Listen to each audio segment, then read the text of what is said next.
Thank you everybody for coming. Welcome to our last Compass of the year, actually. Before we begin though, we start all events here at X University with a land acknowledgement. We acknowledge the land upon which we sit because we are guests upon this land. But I also want to acknowledge the land upon which all of you sit throughout the world, because I do recognize that we have participants from many parts of the globe. So the land acknowledgement that you see on the screen was created in 2014 and used uniformly across campus when we begin events. Actually, I also use it to begin classes. The acknowledgement of the land is a reminder that Canadians are on Indigenous territory. Toronto is the dish with one spoon territory. The dish with one spoon is a treaty between the Anishinaabe, the Mississaugas, and the Haudenosaunee that bound them to share the territory and protect the land. Subsequent Indigenous nations and peoples, Europeans, and all newcomers have been invited into this treaty in the spirit of peace, friendship, and respect. The dish, or sometimes it is called the bowl, represents what is now Southern Ontario. We all eat out of the dish, all of us that share this territory with only one spoon. That means we have to share the responsibility of ensuring the dish is never empty, which includes taking care of the land and the creatures we share it with. Importantly, there are no knives at the table, representing that we must keep the peace. So once again, thank you all for coming. I would like to first introduce the Research Institute and myself. So my name is Dr. Sonia Gracci. I'm a professor here at the Ted Rogers School for Hospitality and Tourism Management. I'm also the director of the Institute for Hospitality and Tourism Research. And the purpose of our institute is to facilitate and conduct research of both scholarly and practical significance to the tourism and hospitality industry and to the academic field. We mobilize knowledge to enhance the research reputation and impact of our university, particularly in this field.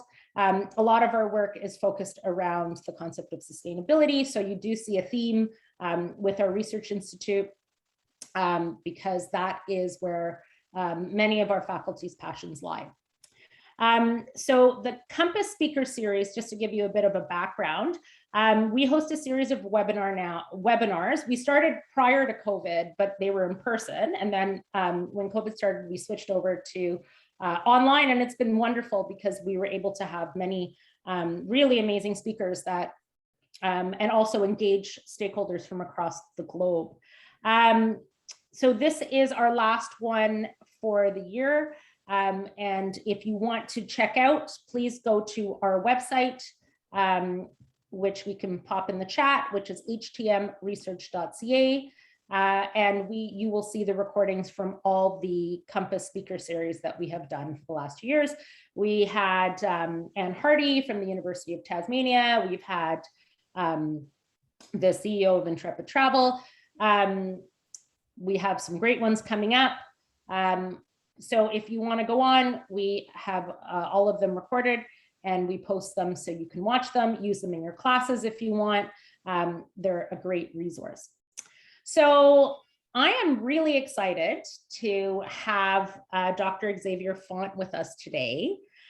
He is a professor of sustainability marketing at the University of Surrey and a professor at the University of the Arctic in Norway. He researches and develops methods of sustainable tourism production and consumption. He has published widely about sustainable tourism certification and has consulted on sustainable product development, marketing, and communication on several United Nations agencies, the International Finance Corporation, the European Commission, VisitEngland, Fáilte Ireland, VisitWales, VisitScotland, and World Wildlife Federation, among others. He has supervised 17 PhDs to completion. He co-edits for the Awesome Journal of Sustainable Tourism and has conducted over 150 courses for more than 3,000 businesses on how to market and communicate sustainability. He is currently the principal investigator for the University of Surrey for the 23 million Interreg project experience to develop low season sustainable tourism visitor experiences in the UK and France. And today he is going to talk to us about marketing sustainable tourism and hospitality. I'm excited because I am very familiar with Xavier's work, spending a lot of my career in corporate social responsibility. And Xavier, you've always been at the forefront of this, always inspired me with a lot of the work that you've done. And so I'm super excited that you're here today, and thank you so much for joining us. All right, thank you very much. It's a pleasure to be here, I have to say. I know a number of people that work in your department, and I always think that the work you do is really exciting. So yeah, great. Happy to be here, happy to be able to help with some of my work, and hopefully some of it will resonate with some of you. So let me just start sharing my screen, and then we can take it from here. So what I'm interested in telling you about today is some of the ways in which companies can do better when we think about how to market sustainable tourism and sustainable hospitality. Okay, it seems to me we have a long way to go when it comes to this, and we haven't always done it particularly well. We have to find ways of reducing our environmental and social impacts on travel and tourism together, clearly in this case. And I think we have had a culture that has meant that for a product to be luxurious, very often needs to be wasteful. It needs to be totally over the top. And I don't think that it needs to be like this. I think we need to redefine what luxury actually means, and see ways in which luxury comes from finding and experiencing unique moments with the people that we love or by yourself, but finding something that really has meaning. Travel needs to become meaningful again. And I think for a long time, we have engaged far too much in meaningless travel. We've engaged in travel where we're escaping from our daily realities, as opposed to traveling to something that was better. And I also think that we have to find ways in which our normal day-to-day lives are much more fulfilling. So when we then travel somewhere, we actually travel for a purpose that is also fulfilling. Okay, I know I'm philosophizing, so I'll move on. I also think that we need to find a way of normalizing the consumption of sustainable tourism experiences. I don't want sustainable tourism to always be the result of people thinking that it will be a sacrifice, that it will mean being able to enjoy yourself less. There's going to be things that you just will not be allowed to do, simply because that sustainability is just something that is hard work. And in many languages, it translates that way. So for example, if you translated the word sustainability into Dutch, it's called duurzaam, which essentially means it's hard work. Okay. And if you translate into German, also, it doesn't translate particularly well. And I can't tell you about many other languages, but ultimately, we just have to find ways that engage much more with our, thinking. If we're looking at some other countries that we can learn as examples right now, for example, I see Denmark typically as a very good example when it comes to this in a variety of topics, not just sustainability. But in Copenhagen, the capital of Denmark, 70% of the hotel beds are in certified hotels. Why?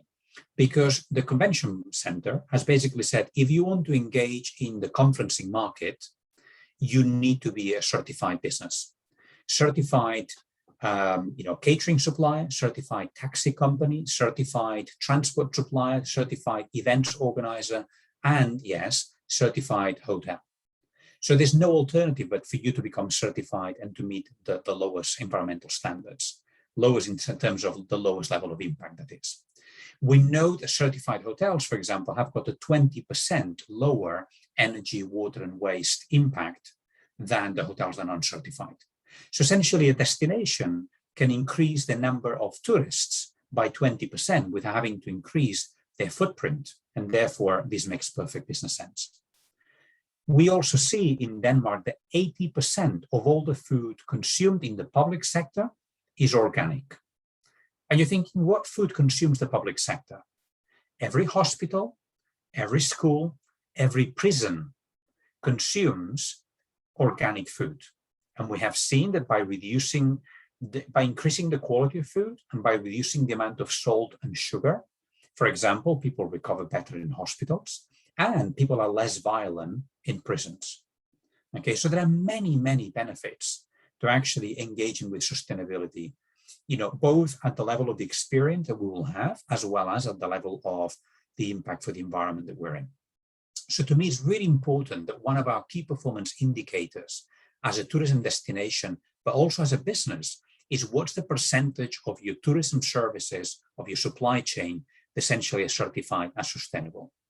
And I'm showing you a press release that came out today from Booking.com, launching the first of its kind travel sustainable badge to lead the industry in showcasing sustainable stays in their website.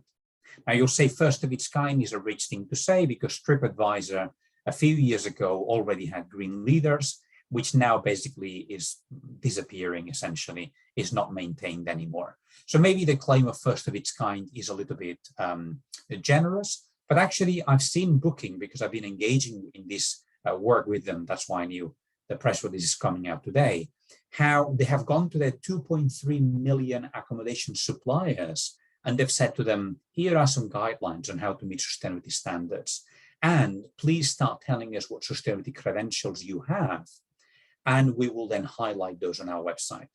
Now, I'm not going to tell you how many, but essentially the number of businesses that have responded to this call is in the hundreds of thousands for Booking.com. Okay, and the number will grow as basically this is now launched, and you'll be able to differentiate suppliers in Booking website according to their sustainability practices. We also know that we need to reduce the carbon footprint. One of the biggest mistakes we have made in society is to allow our destination management organizations to use very, very simplistic performance indicators. Mostly they use two KPIs. One is volume of international tourists that came to our country. The second one is expenditure per person per day from those visitors. For a very long time, we've completely ignored domestic travel. And I think COVID, if nothing else, has allowed us to re-engage with the idea that, guess what? Residents are also human beings who deserve our full attention. And domestic travel is really, really important to us. Normally is 9/10 of our travel for most developed countries. In developing countries, accept is lower.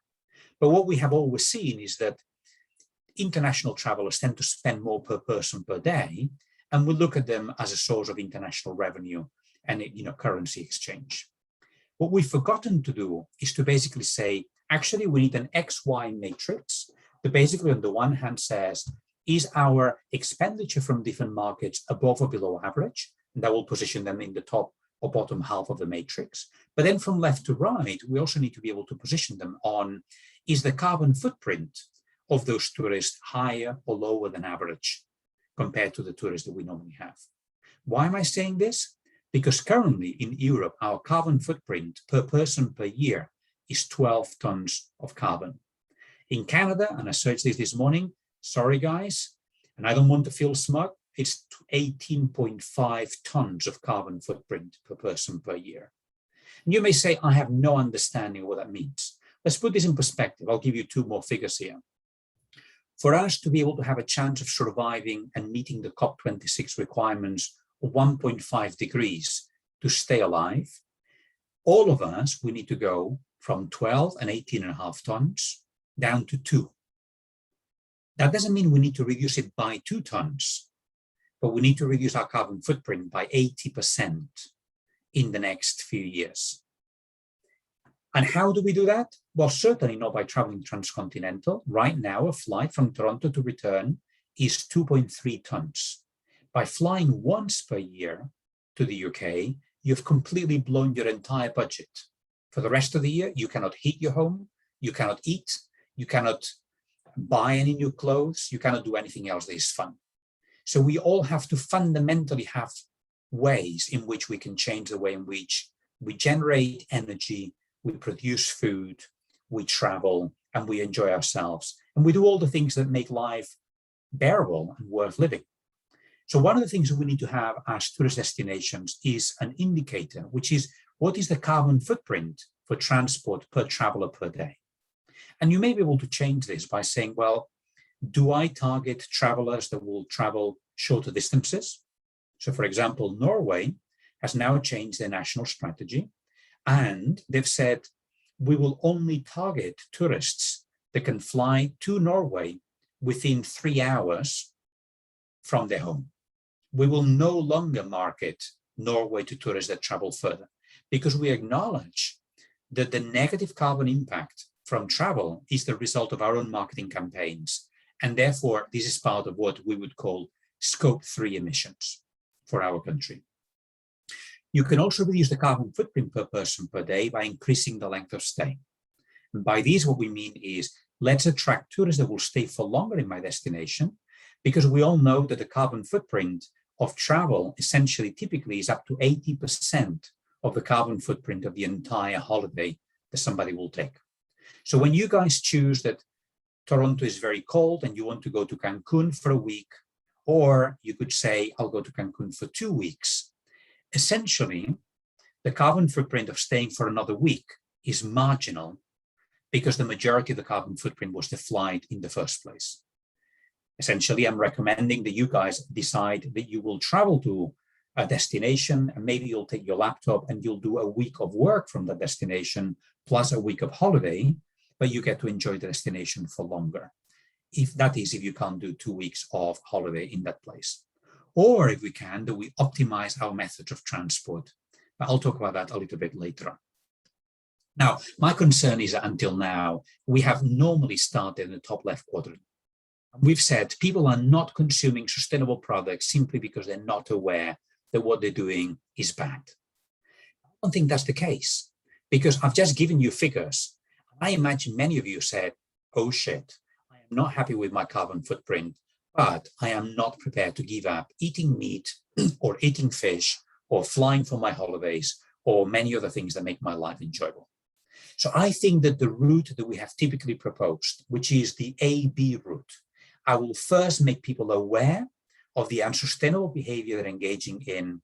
And initially, you'll still be unwilling to buy. But through relentless marketing campaigns, eventually, I will convert you onto the B step. And eventually, you'll purposefully and deliberately buy sustainable products. I just don't think that this route is going to get us very far. And instead, I think we need to do much more work on the C-D route. And we may be able to work on both. But I think that the A-B route on its own is just not going to cut it anymore. So I think we need to do much more work on the C step in particular. I need to make sure that as a company, as a destination, I am selling people sustainable products for reasons other than the sustainability label. I need to find ways in which my sustainable products outperform the unsustainable products on convenience, on experience, on price, on location, on all the things that typically first matter to 99% of society right now. Despite what surveys tend to tell us that people want to buy sustainable products, we all know that deep down, we don't. And even if you believe that you are in this call because sustainability really, really matters to you, think about the last time you took somebody out for dinner. Think about the last time you went on holiday and ask yourself to what extent were any sustainability credentials part of your decision-making for choosing that particular location. Only after doing the C step, once people are already consuming the product, we will have the option, and typically on site while consuming the product, to demonstrate to those customers that this product that you chose for other reasons happens to have very deep but very significant sustainable features. And then you will use social identity theory as a way of converting people to believe that their purchase actually makes them feel really happy deep inside about the fact that they have made a much, much better choice. Now, I think we're a really long way from this. So let me tell you where I believe we are at the moment. At the moment, the majority of companies do something that I have coined green hushing. And green hushing essentially is the green hushing is deliberately not communicating that you are a sustainable business because you believe that your customers will think that you are less competent, more expensive, and a trade-off. Our data basically found that 70% of businesses under-communicate their sustainability practices, and we under-communicate those sustainability actions deliberately, not just because we forgot to do it. And this tends to happen particularly with small and medium firms, but also with large firms that I have known through the work I've done with them, that they're doing a lot of work behind the scenes, but they're choosing to not communicate it because they also think that the moment they stick their head above the parapet, the media will basically attack them. At the same time, I've done some of the work where we've identified some shocking cases of greenwashing. And in work we published, yes, many years ago now, almost 10 years ago, we basically found that 25% of practices communicated by headquarters are actually not happening on the ground. We analyzed hotels from all the companies at the bottom left-hand side, and we analyzed their practices for real in Mexico, in the Mediterranean, and then in Thailand. We compared what the head office said would happen with what actually was happening in the destination. And we found that in particular, the fact that these hotels are moving towards asset-light modes of managing their businesses. Essentially, they're using a franchise mode where somebody builds the hotel, a different management company runs the hotel, and then this corporation badges the hotel and does the marketing and sales aspects of it. We found that this division in responsibilities reduced the level of commitment from the different organizations playing a role in here, because each one of them pointed the finger at somebody else, and many of the things that should have been happening were actually not happening. And many of the brand standards that were designed from head office were not cascading down to the individual hotels that were wearing essentially their logo. We've also seen that many of the things that these big hotel groups are trying to do are actually not particularly relevant. And when I'm saying not relevant, what I'm referring to here is we did an analysis of materiality assessment from these hotel groups. And what materiality assessment essentially means is, are these hotel groups designing the content of the corporate social responsibility report based on what the stakeholders expect from them? Or are they designing the content of those reports based on what the hotel groups decide that they want to put in there without this external consultation? The first shocking thing for us was actually that only 18 of the 50 largest hotel groups in the world actually produce CSR reports. Isn't that shocking? Really? I mean, nowadays, should we not be doing a lot better than that? And then we found that from those 18 groups, many of them, there was no evidence of stakeholder engagement. You can see here on the vertical axis. And then for many of those, even if there was evidence of having engaged with your stakeholders, what we did not find is evidence of how my report was responding to those stakeholder needs. So what we're showing here very often is that my CSR reports speak about energy savings, water savings, reduction on waste, and beautiful philanthropic activities. When my stakeholders, what they really want to hear is good working conditions, good conditions in the supply chain, paying fair prices, and many other things that the CSR reports are just basically not speaking about, because that is an inconvenient area of our work. We also have found, and this has been quite recent, this has just come out in tourism management, that actually a lot of the communication is just shockingly misleading. Now, I'm not showing you this slide because Air Canada, together with Ryanair and Alaskan Airlines, were 3 of the worst airlines in the world when it comes to the quality of their voluntary carbon offsetting. Okay, I am showing you this because one of the things that companies hate the most is being put in a graph like this, because there's no hiding.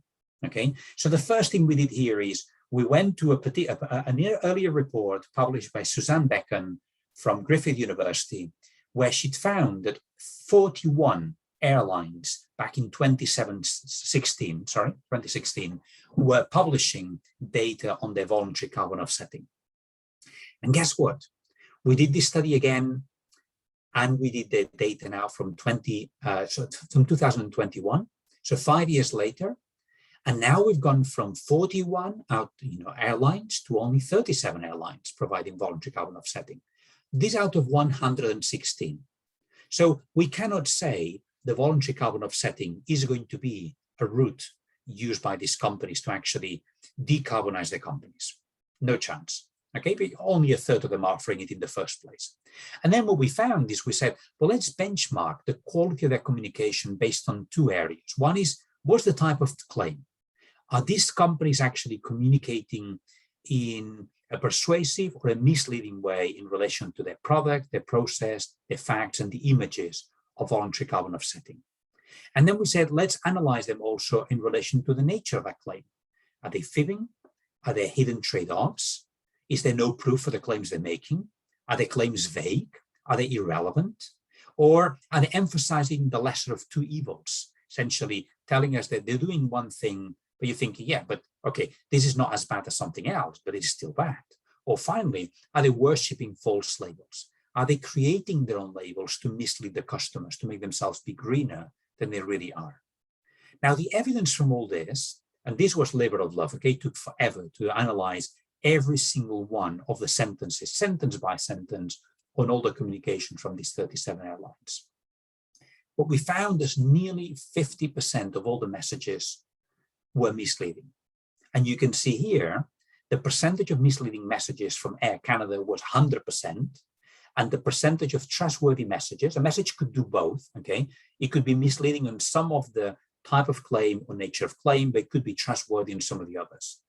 They were trustworthy in about 35% of their content, but actually all 100% of messages were misleading for something else. So even if you were honest on one aspect, having proof or not fibbing, you were then misleading about being vague or being irrelevant in the very same sentence. So not great news, right? We could learn from Thai Airways at the very other end. They communicated fewer messages, but at least what they communicated was honest. And what we're also finding very often is that much of my communication is poor and confusing. So in this case, what we analyzed was 1,835 messages. Actually, in this case, from hotels that have been awarded for the quality of their sustainability practices. These were winners of the World Travel and Tourism Council Tourism for Tomorrow Awards or the World Travel Market Responsible Tourism Awards. What we found in here is even when your work is really good, look at it, in 99.8% of the messages, you don't use social norms to sell it, even though when academics have found that the usage of social norms really enhances your likelihood of engaging as a consumer. 94% of the messages are not experiential. 89% of the messages are passive, which essentially means that you're going to be an observer. But hey, when we go on holiday, we want to be the protagonists of our holiday. We don't want to be the spectators of our holiday, right? So why are we communicating messages that will make us spectators? Very few messages were emphasizing the benefit for me as a consumer of how I'm going to have a better holiday as a result of it. So we had messages a little bit like this. I am sustainable whenever possible. And you'll say, what's wrong with that? Let's just imagine that Sonia, our host today, is getting married today, right? And let's imagine she's going to walk up the aisle and there's going to be some beautiful music. Dum-da-dum. And let's imagine that when she gets to the top of the aisle, her husband-to-be is going to say her wedding vows, his wedding vows to her to convince her that he's the right guy. Let's imagine that the most compelling person that this groom can say is, darling Sonia, I will be a good husband whenever possible. Do you think, hand on heart, that Sonia would go for this? I don't think so. And the messages that we're promoting are just really, really terrible. Your business can do much, much better than that. So let me just take you through 5 possible benefits of sustainable marketing, which I think that we can all take home and we can use and we can experiment with in our own research. All these are things that I take to my companies when I give training to them. And like Sonia was saying to start with, in the embarrassingly long introduction of my work, I do a lot of work with particularly small businesses, in person, but also online nowadays when it's harder. And I give them training on how I can empower them to do better marketing, better communication in their companies.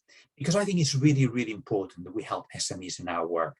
And I think that academics that only publish are only half as good as they could ever be.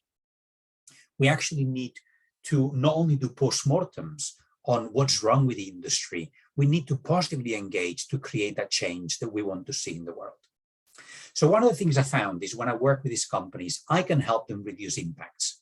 And I do this by doing 5 things essentially. I can ask customers nicely to change. I can do it in a way that can be trustworthy. I can be honest in the messages I'm communicating to them. And sometimes, and only sometimes, I can use humor to do this, and I can try to do it in a way that is engaging. Look at the bottom right-hand sign, hand side sign in here. It says no smoking.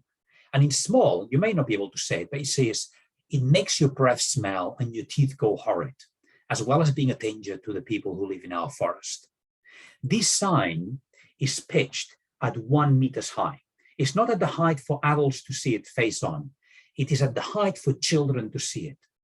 It's not that children smoke. It's that we know that children are the best police of parents' behavior. So by having this sign at that height, we know that children will look at their parents and say, "Oh, Daddy, does your breath smell? Are your teeth yellow and horrid?" It works. It works really well. Okay, and so we were able to do this experiment and change the signs from the really old-fashioned signs that we had before in this forest for these new signs. And we were able to evaluate how many people started to smoke during the visit to this forest with their families. And we could see a fundamental change in behavior. The sign you've got here in the middle, this little technology gadget that says Aguardio in it, is absolutely brilliant. And I would recommend that you buy it and install it in some of the hotels where you work. This sign, but this device essentially captures humidity, temperature, sound, and movement. And you install it in your shower. And when you walk into the shower and you turn the shower water on, it starts to count the number of seconds and minutes you've been in that shower. We've installed these in 7 different hotels in 4 different countries, from luxury all-inclusive hotels to business travel to youth hostels. And what it showed us is that by showing people the length of time they've been in that hotel shower, they reduced the length of the shower by 15%, 1-5. And if we put a sign next to it that gives different kind of messages, we played with different messages that we use basically anchoring, priming, prompting, social norms, goal setting. And we've used all these communication techniques to find ways of reducing people's shower length. And we've managed to reduce it down to 25 and in some cases even 30% for those people that were having the longest showers ever. We've now installed this in 600 showers in halls of residence here in our university. And we have seen students reducing the length of the showers drastically. And it's been absolutely brilliant to see the change of behavior. The hotels love it because it saves money. And customers also realize that we don't have to shower for as long. I'll move on because I know I could talk forever. But how many times have you seen the stupid signs in hotels that gives you the message on the top left-hand side in here? Every day in hotels all over the world, tons of towels are being washed and washing. Please save planet Earth. Okay. Bullshit. We're not saving planet Earth. We're saving money. Use honest messages. But even with a dishonest message, we found that when we tested these in a hotel that had 750 beds, we were reusing 38% of large towels and 43% of small towels. This hotel has more than 500,000 guest nights per year. We then experimented with 5 different messages, one for every 150 bedrooms, and tested which were the messages that worked best. And the message that worked best was a simple and short one that simply just says, reuse me tomorrow, just like at home. Because maybe I'm giving away a secret here, but I don't change my towel every day at home. It's okay. And I think if you're honest, you don't either. So what we used was a message where we use social norms and anchoring with normal behavior at home to allow people to say, I don't have to either, really. We found that these basically saved the hotel 13,000 euros, which to you may not mean much. It's about 25,000 Canadian dollars. It saved us 129,000 liters of water and 3,000 kilowatt hours of energy savings, and an awful lot of tons of CO2. Absolutely brilliant study. Again, was really, really practical. Why don't we do experiments? Why do we always do surveys where we ask people, would you like to save planet Earth? Rated from strongly agree to strongly disagree. That's rubbish research. Please don't submit another paper to the Journal of Sustainable Tourism with another survey like that. Please, please, please do experiments. Talking of experiments, let's move on. We can find ways in which sustainable communications can help us attract more customers. I don't know if you use Google Flights, but if you have recently, please check again. What you'll find is that you'll be able to see that now next to the price, you will also get to see the carbon footprint of the flight you're just searching, and is going to show you whether for some flights that carbon footprint is higher or lower than the average for that very same route. That's fantastic, because suddenly I can see that I could look for two different flights on the same route, and actually one of them is going to have a much higher carbon footprint, and the cost is going to be exactly the same. So what we've seen is that particularly business travelers are now going to very quickly move towards the lower carbon footprint flights. We know that for green purchasing is a requirement for most corporations right now, and being able to identify very clearly and at no extra cost to you which are the flights that have got the lowest carbon footprint is going to be 100% useful to those corporations. We also know that at least in Europe, we have very, very strict public procurement guidelines for a circular economy. And until now, we've applied those to the purchasing of equipment like laptops and cars and so on. And now we're going to start applying those to the purchase of catering, restaurant, travel, and tourism services. So from now on, when a government in Europe organizes a conference, they will have to favor using a large percentage of vegetarian food. They will have to use suppliers that are certified as being green hotels. They will have to use green certified taxis, which essentially means electric taxis, and so on and so forth. And this creates a beautiful snowball effect that we have not been able to see so far. But what we need to see, therefore, as a supplier, is that I need to communicate B2B and B2C benefits differently. And I need to understand buyer requirements very differently. Now, you may wonder, why have I given you a photo here of the Duke of Sussex, Harry? Essentially, because a lot of the work I'm doing at the moment is for Travelist, which is the coalition that Harry has created, and that brings together Google, Booking, TripAdvisor, Visa, Skyscanner, and Trip, essentially C-Trip, but at a global level. And all these organizations have basically pledged to include sustainability criteria in their supply chains, and then to display these criteria on their website so consumers can make informed decisions. So the first slide I show you today about Booking, the slide I'm showing you now about Google, and the work that Skyscanner is also doing on this are all linked to this.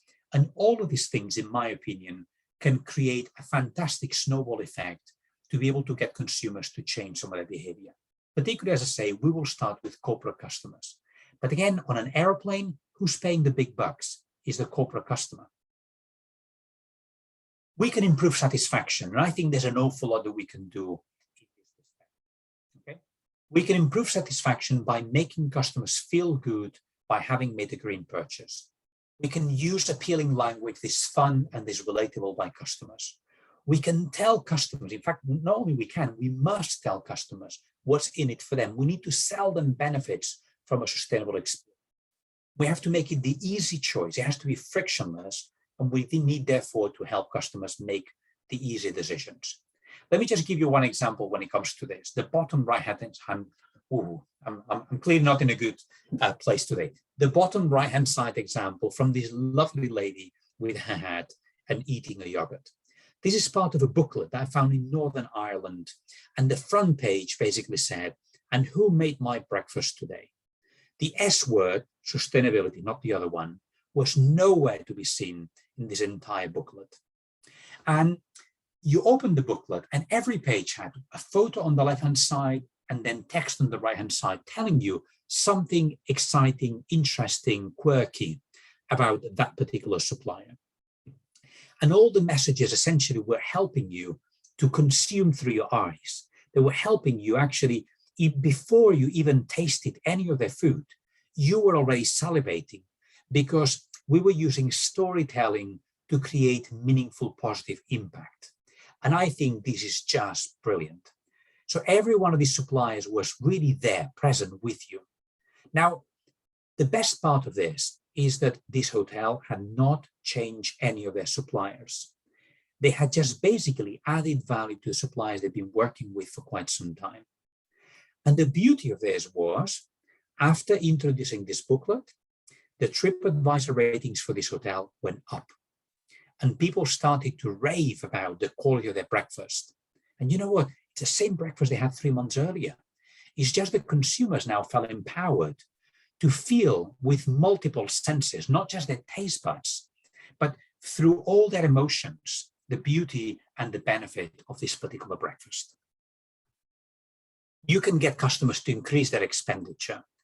And why not? Right? We want customers to spend more in these green, sustainable properties. You have to find ways of making customers feel special. You need to get them to do more things at your property to be able to spend longer by staying longer, by repeating. You need to improve the experience, again, to be multisensory. And you need to package services so they're paying for the thing that they wanted. And in doing so, they get all the things that will get them to spend longer there, but they may not have been willing to purchase otherwise. Let me give you the example that we've got in the middle with this child dressed as a bee. This comes from a campaign done in the UK called 50 Things to Do Before You Are 11 3/4 years old. You'll say, why 11 3/4? Well, if you have children or nephews and nieces that are young, you know exactly what we're talking about. You may ask one of them, well, Mary, how old are you? Are you 6? And Mary will probably say to you, no, I'm 6.5. And the half really matters when you are in this age group. The 11 3/4 year old is to say, definitely do it before you're 12, right? And the activities you got in here are really, really common things if you live in the countryside, and really unusual things if you live in the city. It basically gives you a list for you to tick things off. They include things like roll down a really big hill, make a den with wood, sleep outdoors for the night, dam a stream and just see the water climb over it. All sorts of things that you're thinking, duh, this is normal, right? Well, for a lot of kids, it's not. Look at the carbon footprint of every single one of those activities, 0. Look at the amount of fun you can have. And actually, one of the things that the National Trust, the organization that created this, really wanted to do is it wanted parents to put their phones away and to get dirty with their children, right? But you don't do that by pointing fingers at the parents and saying, actually, you're a really inconsiderate and horrible parent by using your phone when you go outdoors with your kids and pretending the kids will just entertain themselves. And to be a better parent, what you should do is play with your kids. How many parents can you see responding to that message? Nobody wants to be told that. So you actually have to do it in a way in which you appeal to the parents to have fun with those kids by doing them interesting, exciting, adventurous things to do. I'm not going to tell you the story of the puffin right now. You'll have to ask me afterwards if you want, because I realized that by talking for a long time, this becomes really boring. So this is the very last slide I've got to share with you before we come to the Q&A session. It's important that you also use your marketing communication to increase brand loyalty and to reduce seasonality. And we get to do this by empowering customers. You have to make your customers the protagonists of their holiday, even their sustainable holiday. Weatherproof your offer. And in Canada, come on, guys, you've learned about this, but we can go further. Add activities to your calendar. Make people aware of the work that you do and make them feel that work, and give people reasons to recommend you or to return. I'm going to give you just 2 quick examples here, the 2 on the right-hand side. The top right-hand side example essentially is from a hotel that I talked to, and I gave them some ideas, and this is the example they implemented for my advice. Essentially, they put 3 urns, 3 little pots, jars, at the hotel reception. And when you arrived at the hotel, if you arrived using public transport, they give you 1 wooden coin. And they said, you decide which of these 3 different jars you're going to put it. And the jar that you put it in, we will give €1, so a bit more than a Canadian dollar, towards that particular charitable cause. And the fact that you decided which of the 3 jars that coin was going to go to meant that people paid much more attention. So typically one of the 3 was carbon offsetting for transport. The second one was typically an environmental activity. So for this hotel was essentially planting new trees in the property. And the third one typically tends to be a social activity. So in this case was to actually provide training for people with mental disabilities to be able to enter the world of work. And the majority of customers would just say, well, what else can I do? And so if you reuse your towels in your hotel, they give you another coin. And if during your days out, you did days out without using your car, they give you another coin, and so on. And it created a virtuous circle where people actually wanted to do more things because they could see what they were directly contributing towards. And then let me take you to the bottom right-hand side example. This is an example from a lady called Mary. She's over 80 years old. I didn't ask her age, but trust me, she is. And Mary runs a bed and breakfast in a farm, okay? And in this farm, Mary said to me, look, Xavier, you've taught me a lot of things today. She came to a 4-hour training course of mine. And she said, but I am not going to learn how to do social media marketing. And in fact, mobile phones don't even work in my property. We're so remote. So I said to Mary, okay, well, tell me something that you do with your customers. And she said, with the customers I like, not everybody, I invite them to come out with me to my fields, essentially around my farm, and we collect some flowers. And then when we come back to the house, I show them how to press those flowers. And I don't know if you were the kind of child that pressed flowers with your parent when you were a kid, and I really hope you were. And if you weren't, please pass that on to somebody else and borrow anybody's child and press flowers with them. Not borrow, not kidnap them, just borrow them, okay? And you know that if you press flowers, you don't just press them and that's it. You need to leave them pressed until all the moisture is released. So that takes about 3 months. So what this lady Mary did, basically, she was really clever, actually. And she basically would say to the customers, okay, I'll press these flowers for you. Don't worry, I'll keep them for you. And then she'd say to the kids, here's a postcard. Draw something on this postcard for me. And then she'd give them an envelope and she'd say to the kids, write me your address.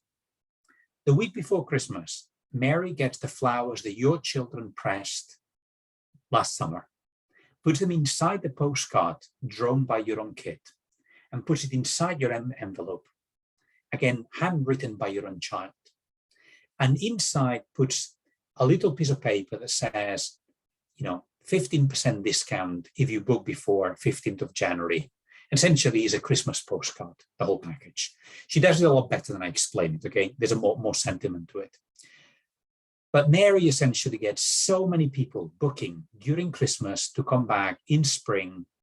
And normally what happens is, and we all see this at Christmas, you get relatives to come to visit. And this is typically featured on the mantelpiece because it's got meaning, okay? It's a more important, more meaningful Christmas card than many of the other ones that you'll receive that Christmas. So what happens as a result? Uncles and aunties and cousins and grandparents, all of them come together and make it a Christmas, a post-Christmas trip to that particular farm. Now, the interesting thing is that Mary said to me, she knew nothing about marketing. And I feel that if she knew anything about marketing, I would be out of a job. So the message I want to finish with and what I want to use to start our conversation in the next minute is, what do you think is the role of academics in identifying misleading communications, but also probably much more importantly, supporting persuasive, truthful, honest communication from our customers? I hope the presentation was of interest to you, and I will now go back to, I'll stop sharing my slides actually, and I will go back to, I don't know how to do that now. I'm struggling to stop. Okay, here we go. I'll stop sharing the slides. And you're back. Fantastic. So over to you. Please turn your microphones on and ask any questions that you want.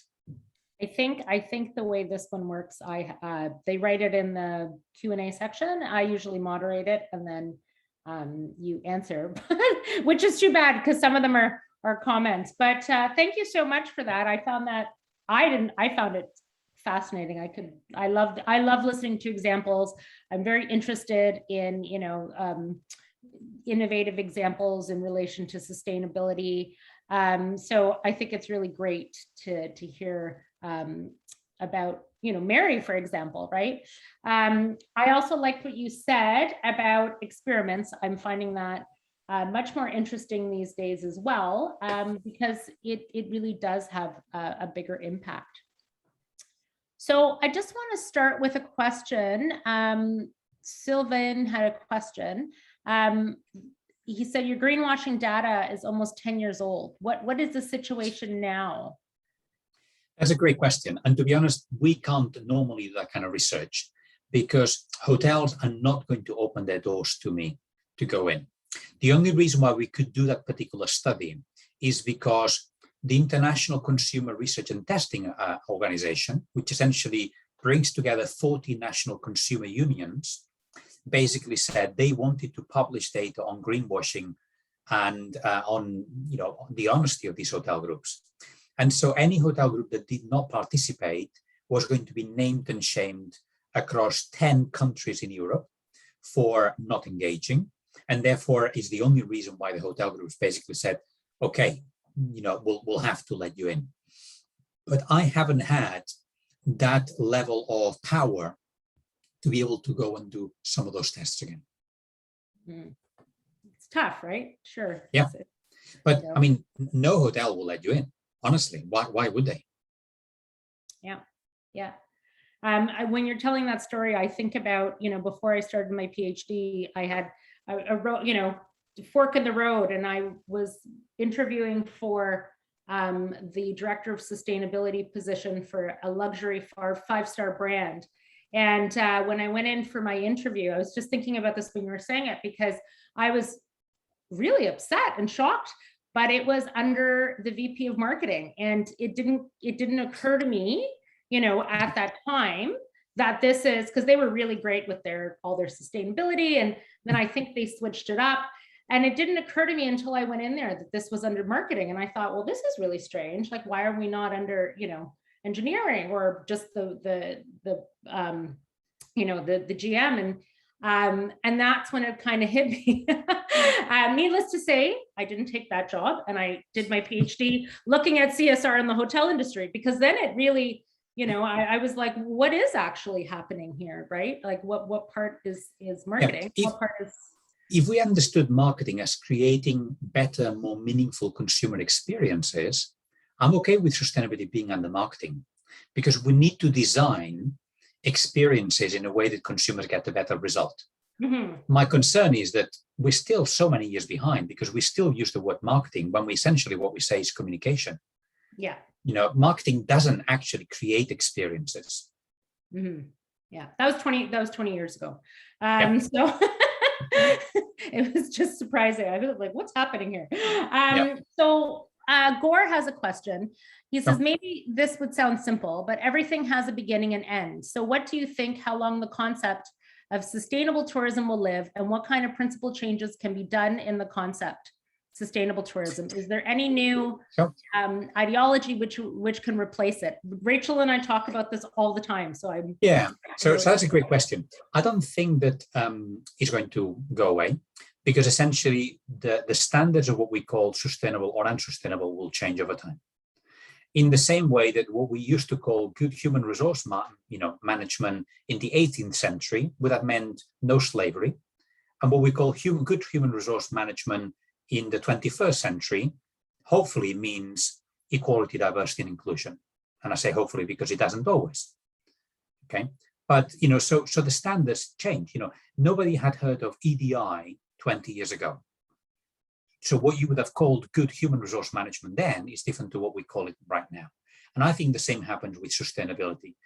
Hopefully the bar will keep going up and up and up. Hopefully we'll find ways in which we can make marginal gains, but increasing gains on our practices. Mm-hmm. Rachel wants to know, what is your view of the hospitality and tourism industry and sustainability as it relates to fair wages? Often wages are not sustainable, poor wages, poor schedules, poor living conditions. Absolutely, I fully agree. And one of the reasons why companies are automating services more and more is to be able to have a reliable but really average service. And I think that as consumers, we need to demand good quality service. Like we used to accepting average service, and I don't want to be served by a robot. I don't want to go to a machine and have the coffee made. I want to actually, buy a machine by itself. I want to actually be served by people and to have that experience. Having said that, if you have worked in HR, you know how difficult it is to find reliable staff.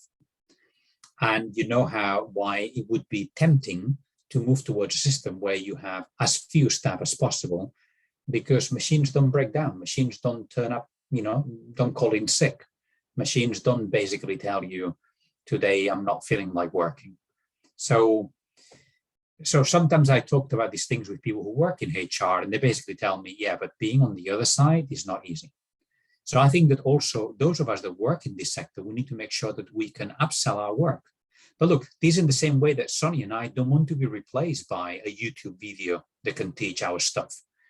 Unless we perform in the classroom and unless we actually interact with people, I am going to be replaced by a hologram. Somebody will just press play. I have to earn my wages every day by being here and showing up, with all my senses, not just by running through the motions of teaching. So I think this is going to happen to every one of us who works in the service sector, and teaching is part of the service industry, if you will. Mm-hmm. I would like you to look up, I actually don't know, I'll send it to you, but one of our areas just north of Toronto, they're really focused, they have really focused in COVID, especially on retaining people and developing a strategy where people have great living conditions, that they are being invested in, right? For all the hotels in the area and the tourism in the area, because they were finding that people, when they were coming there, they had nowhere to live. It was so expensive, but that's where a lot of their sustainability / regenerative strategy is coming in, is how are we going to attract, retain people, get them out of university, train them, make them managers, have them invest here instead of just transitory coming through. But it's an excellent example, and I'm really excited about what they're working on as a destination. Yeah, and I guess the key is to be able to move forward from just having the odd example, then being able to say, well, how do we reproduce those examples? How do we find ways of scaling up that to not just be the example that we wheel out from time to time? And for me, the main culprit why that's not happening is industry associations. Industry associations are protecting their members from having to change. You as an association have a job to actually encourage your members to improve. And I know that you're living from your membership fees, but that doesn't mean just sheltering them from the outside world. So for me, a main bottleneck right now is industry associations.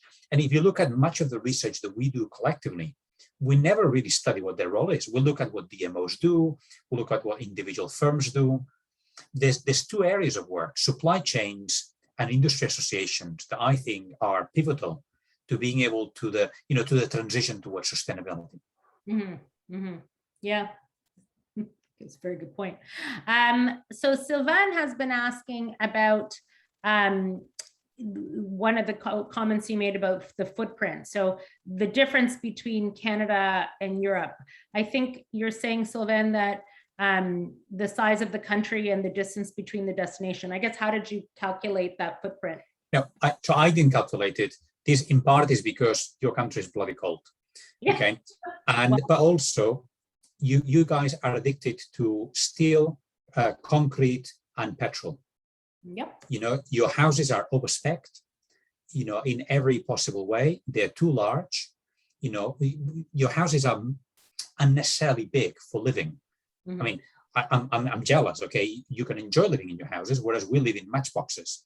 Okay, but obviously, you know, the amount of square meters that you've got in a home and the size of your cars and the size, you know, the distances you just consider normal to travel are vast compared to what we consider normal in Europe, where we have an awful lot of people living in very small places.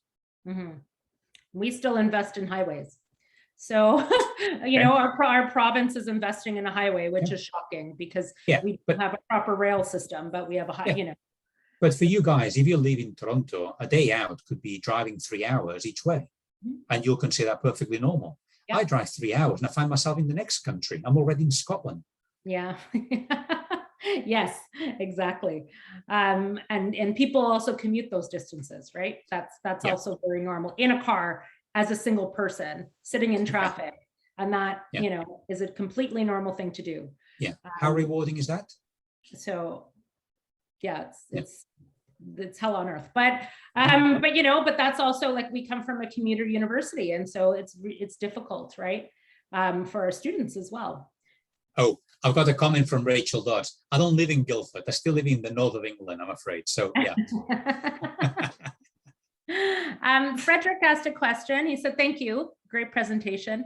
Do you think nudge theory and behavioral economics should be further studied in tourism, hospitality, sustainability, and communication?" Yeah, absolutely. And I think behavioral science should be taught, at least as an elective in our courses. You know, like how many years ago was it marketeers introduced neuromarketing into their work, and they, you know, put together digital labs? Are we teaching these things to our students? No. You know, so the number of papers I receive in the Journal of Sustainable Tourism, where I've got yet another study on behavioral intentions, and I'm thinking, what's the point in those? Let's just do experiments. Let's just create change. And I think that's just a much more exciting thing to do. And if we can, please, let's create a change with companies, right? You know, the fact that you're going to work with a company doesn't mean that you are selling your soul to the devil. It just means you're actually helping create change from the inside. Yeah, definitely.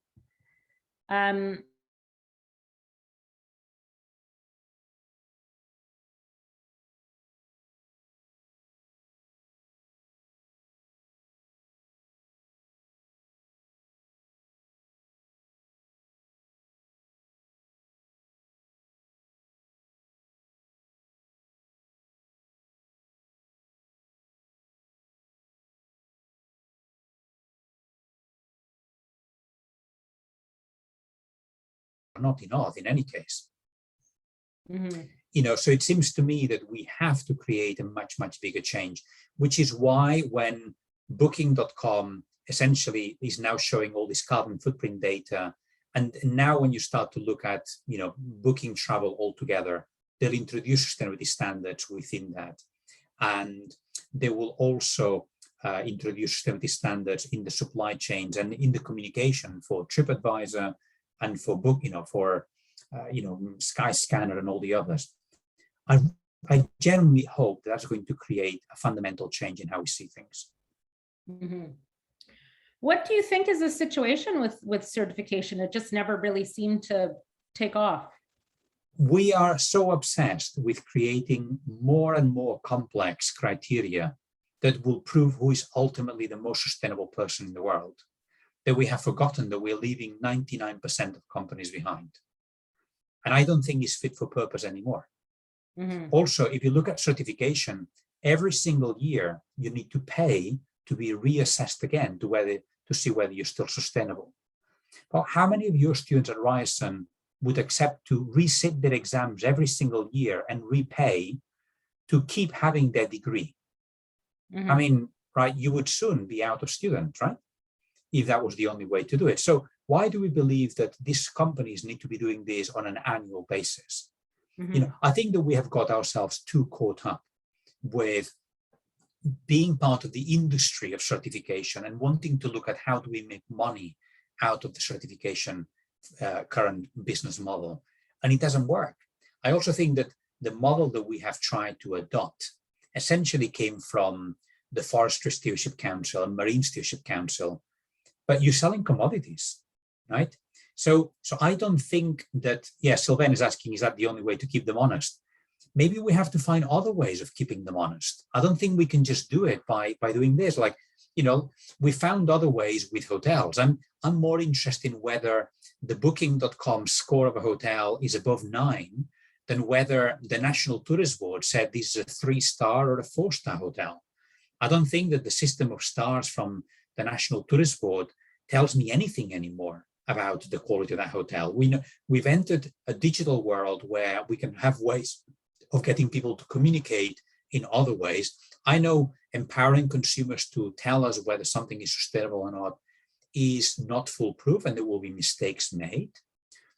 But the alternative that we've got right now is no better. So that's why I'm excited about the work that booking.com is doing now. It's definitely an imperfect system, but it's an imperfect system that we can scale up. Let's just get the volume of companies that are already in the system, you know, that will actually be able to prove some of the things that they're doing. And then we can make them honest when they already stick the head above the parapet. Right now, there is no incentive for companies to do that. But still, then I accept that by what I'm proposing carries some risk. Mm-hmm. But I mean, also you've had years where certification was just a tick, right? When you have self-assessed certification and no one ever came to check. You know, we had examples from our certification from our hotel industry in Canada, and they would just send the number of keys before the hotel even filled out the form. So, you know, what teeth does that have, right? Exactly. What's the purpose? Okay, we just have one more last comment from Dory. So she just said, going back to your example about Norway, targeting specific tourists, why not be role models and at least hold our in-person sustainable focus conferences at a lower temperature level during the winter and make it word of mouth with help of Ryerson, Surrey, and big companies? Yes. Yeah, absolutely. I like it. And look, I do understand that it would be much more fun if I'd come in person, but I'm not prepared to be the hypocrite that flies to talk about sustainability. I just can't do this anymore. I used to do it an awful lot. And then my own, you know what? My own children call me a hypocrite. Mine too. And I just thought, what am I doing? Yeah. It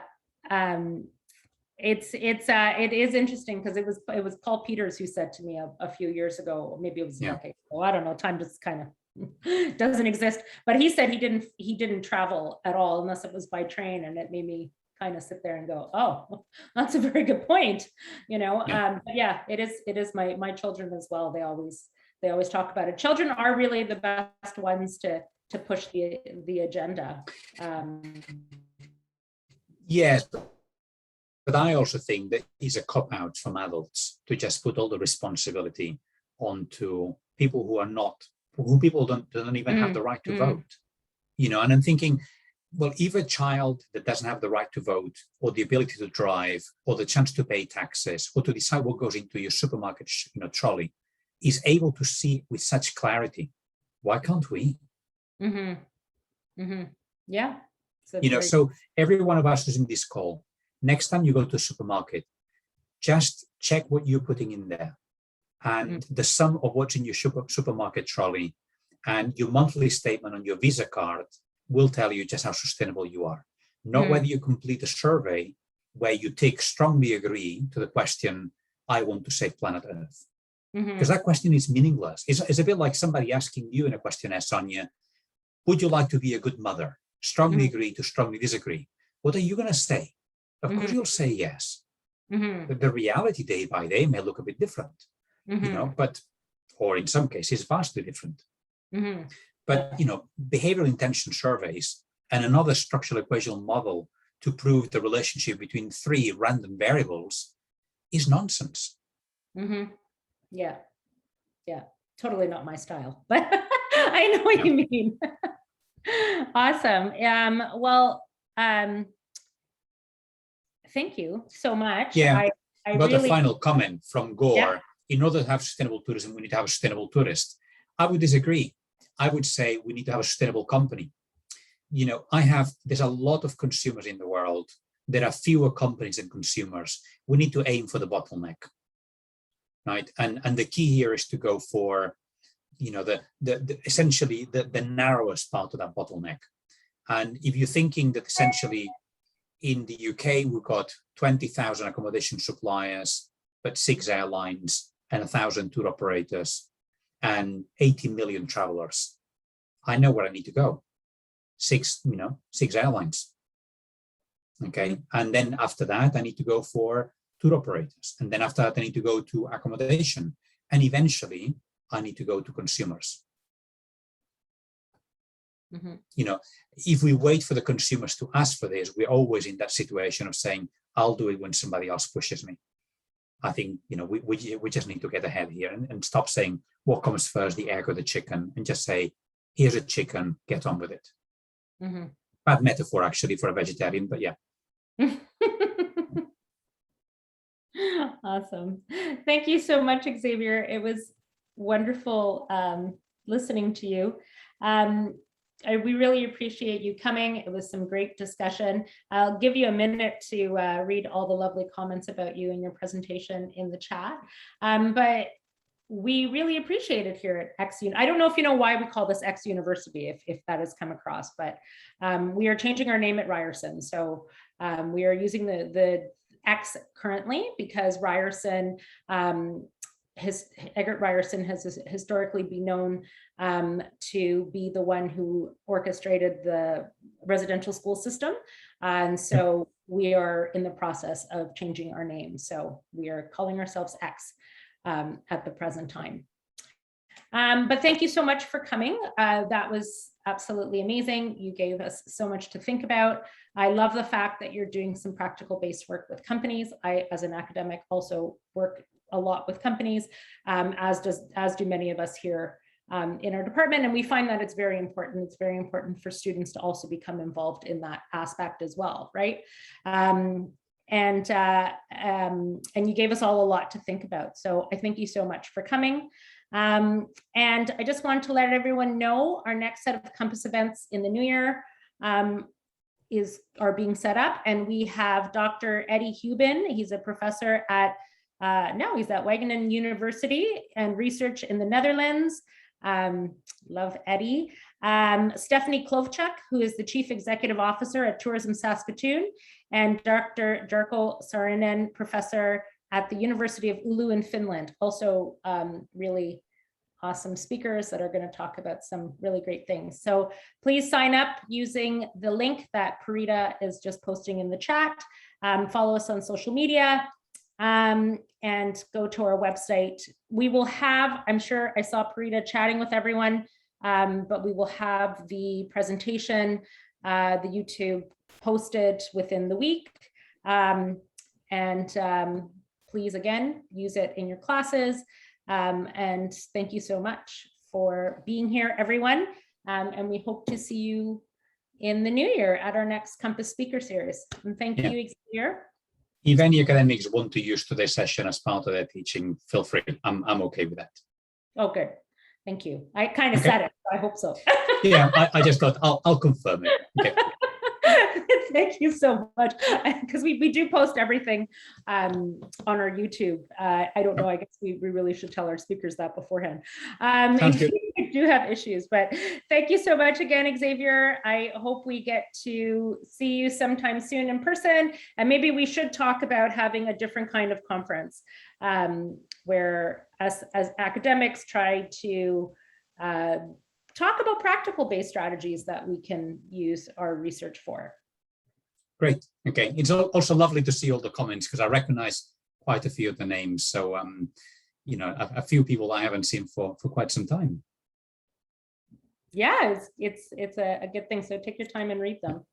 Very good. Okay. Thanks, everybody. I think somebody wanted to ask me a question after the recording.